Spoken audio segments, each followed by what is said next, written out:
What are some really dangerous things most people don't realize are dangerous?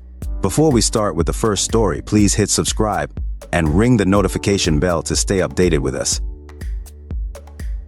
Story 1. At the beach, riptide. If you don't spot them and don't know how to get out of one, it can be terrifying and deadly. The advice of the RNLI is, if you are caught in a riptide, do not try and swim against it, as you will exhaust yourself. Stay calm and float to assess the situation. If the water is too deep to stand and you can swim across the direction of the current, parallel to the shore until you are free. Use any breaking waves to help you get back to the beach. If you need to catch your breath first, relax and float for around 60 minutes 90 seconds. Some rip currents recirculate rather than flow out to sea and may bring you closer to shore. Story 2. Not sleeping. That will ruin your mental state and just ruin your overall functioning body. This is quite possibly the biggest contributor to postpartum depression. Lack of sleep due to having a newborn caused me to lose my patience for anything. I was constantly irritable and would get angry or just cry over anything. The scariest were the intrusive thoughts.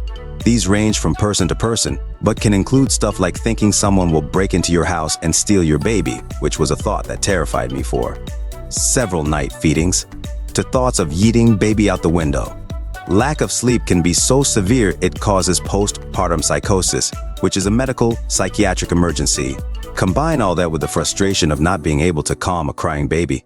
It's not too difficult to see why even educated people and people who aren't prone to violence can shake their babies. When they have a clear mind, they know it's harmful to the baby. But sleep deprivation leads to so many mental issues. We all like to think that we would never do that if we were in that situation, but you become a different person when you haven't slept more than 3 hours a night for the past 2 months. Story 3. Falling, knocking people over. Hit your head at just the right angle and spot and boom, dead. Guy in my hometown got a manslaughter charge this way. He was drunk and high and being a fool. He was smoking outside a bar and started something with some guy. Socked him in the face, not very hard, but the dude stumbled on the wet, slick ground and hit the back of his head on the curb. Dead. He didn't mean to kill him, but it didn't matter. He did. People don't realize how easy it is to die or kill someone in a fight. We're both stronger and more fragile than we realize. Someone could hit their head the wrong way, twist their neck the wrong way, etc. I knew a guy who lost an eye in what should have been just a stupid fight. Someone could draw a gun or a knife. Their buddies could join in, and you could suddenly be outnumbered and end up in the hospital.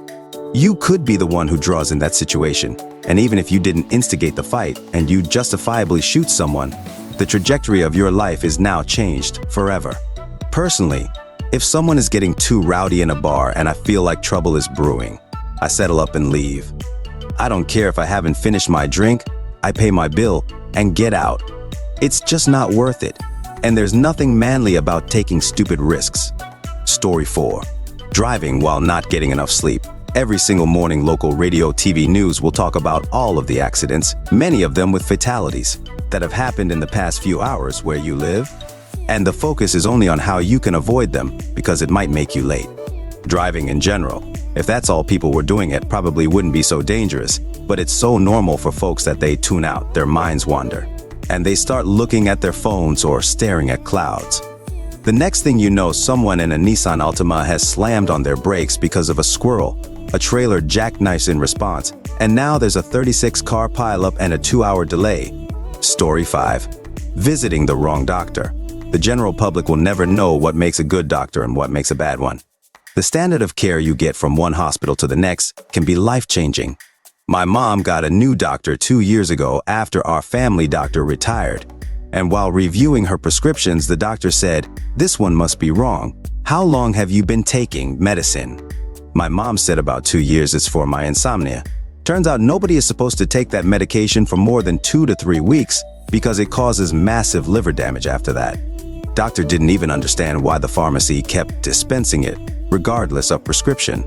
Story 6. Water. Current and waterfalls are two that people all the time. Even a gentle-looking river can be very deceptive if there's enough water moving along. People, cars, etc. Rip currents at the beach. Flash floods. Water seems gentle, but it gives zero about anything in its path. The top of waterfalls are super deceptive with the combination of powerful current and slippery rocks that look like a beautiful place to grab a picture, but they can in an instant. I remember playing in a river as a teenager at the base of a very small waterfall. They had opened the sluice gate at the side to divert water, and a strong current was coming out of the gate. The water was only knee-deep, but it was impossible to resist the current. There was no way to cross the flow coming out of the sluice gate. It would just drag you along with it. Made a big impression on how difficult it was to cross flowing water, or just simply people getting a cramp when jumping into any normal safe body of water. A story that happened to someone in my friends group.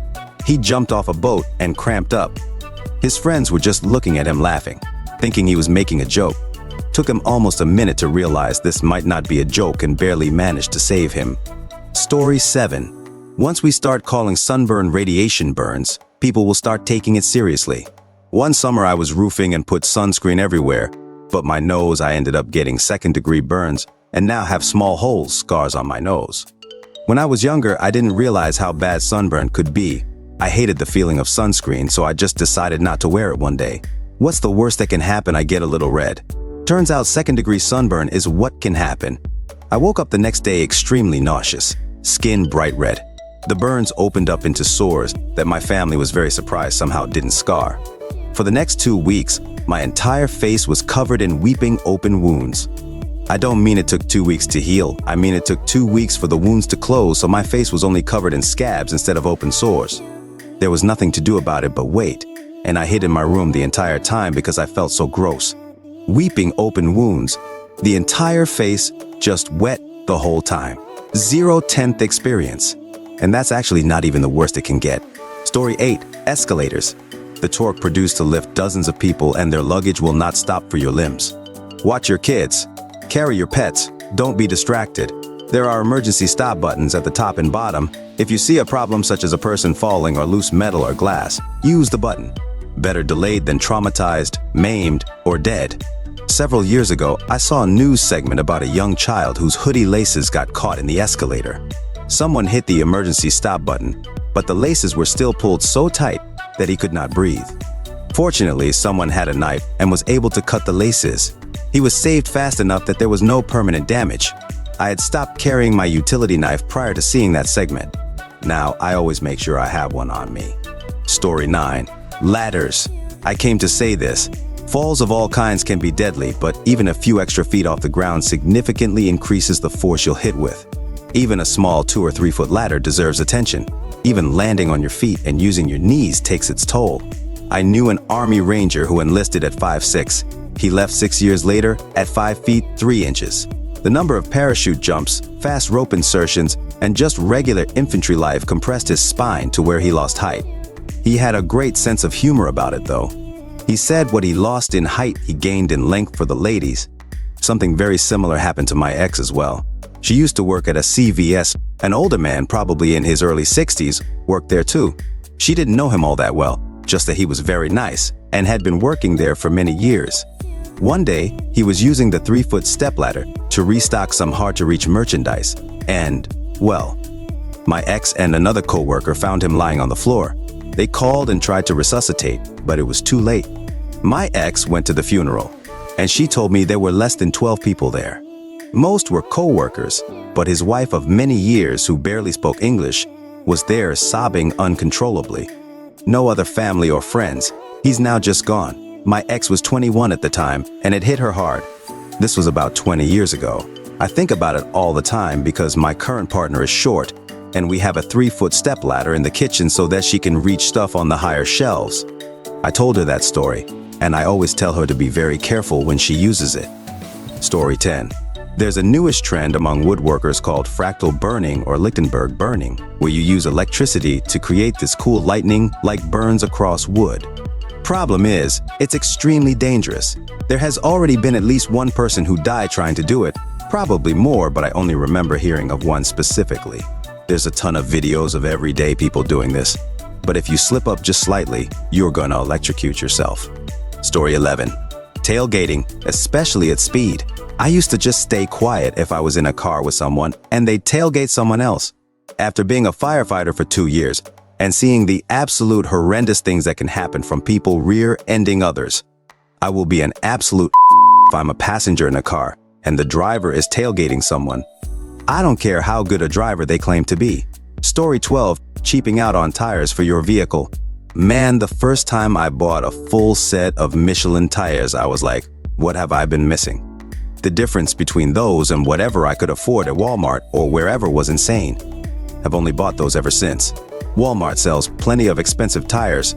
People generally just buy the cheapest. Don't do that unless you barely drive your car. Rubber will dry rot after a certain amount of time. No need to get tires that will last 100 Kelvins miles if you drive 1 Kelvin a year. You're not going to benefit. Story 13, garage door springs. I know a professional garage door mechanic who, even after many years of building a successful career in the business, lost a finger to a spring. Garage doors don't mess around. Anyone who works with dangerous things says the same thing. It's not the first time that's the most dangerous, it's the 100th. The bad stuff happens when you think you know what you're doing and get complacent. My partner is a very do-it-yourself kind of person. For the most part, I don't mind because he is actually very handy and researches proper methods before starting something.